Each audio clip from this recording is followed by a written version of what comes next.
малкото ми братче Джордж. Това е мама прасенце. А това е татко прасенце. Прасенцето Пепа. Приятелче по пощата. Пепа и приятелите й са в групата за игра. Деца, кой иска приятелче по пощата? Аз! Приятелче по пощата? Това е някое момче или момиче, с което си пишете писма. Това момиченце живее във Франция. Казва се магаренцето Делфин. Може ли аз да пиша на магаренцето Делфин? Разбира се, Пепа. Ура! Рано сутринта е. Пощальонът господин Зебра носи писмо в къщата на Пепа. Поща! Пепа и Джордж се радват, когато идва пощата. Адресирано е до госпожица Пепа. Това съм аз! Мамо, може ли да ми го прочетеш? Естествено. То е от магаренцето Делфин. Моята приятелка! Какво пише? Бонжур, Пепа. Камон сава. Мамо, защо казваш тези смешни думички? Това е на френски, Пепа. Означава здравей. Как си? Какво друго пише? Аз ще помогна. J'aime les princesses et jouer avec mes amis. Умен, татко! Аз съм експерт по френски. Какво значи това?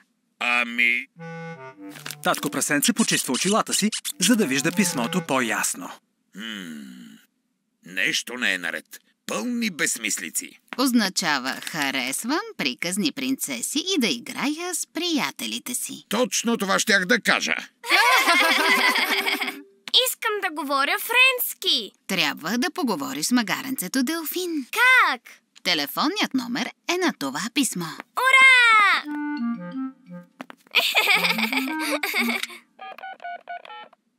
Bonjour. Est-il possible que Peppa parle à Delphine? Мама прасенце пита дали Пепа може да говори с Делфин. Ало? Bonjour. Бонжур?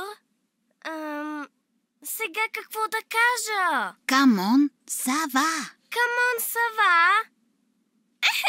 До чуване! Au revoir. Au revoir! Какво каза? Тя говори френски. Бонжур, Джордж. Камон сава? Пепа казва как си на френски. Динозавър. Не, Джордж. Така не се говори френски. На сутринта пощальонът господин Зебра носи писма в къщата на Пепа. Поща! Ура! Може ли писмото ми от Делфин? Моля? Съжалявам, Пепа. Днес няма писмо за теб. Чудя се кой ли е?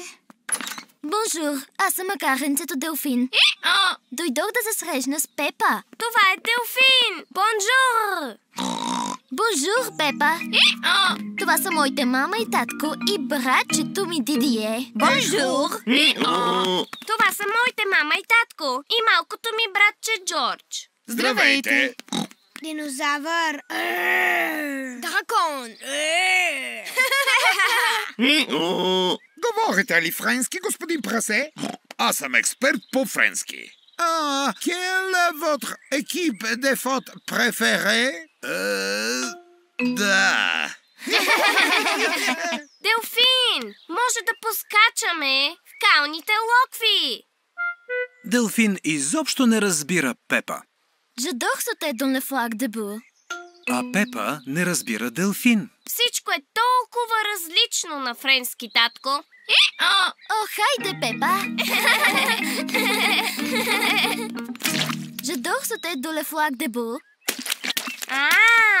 Точно това щях да ти покажа. Ние му казваме да скачаш в калните локви. J'adore скачането в калните локви. Всички по целия свят обичат да скачат в калните локви.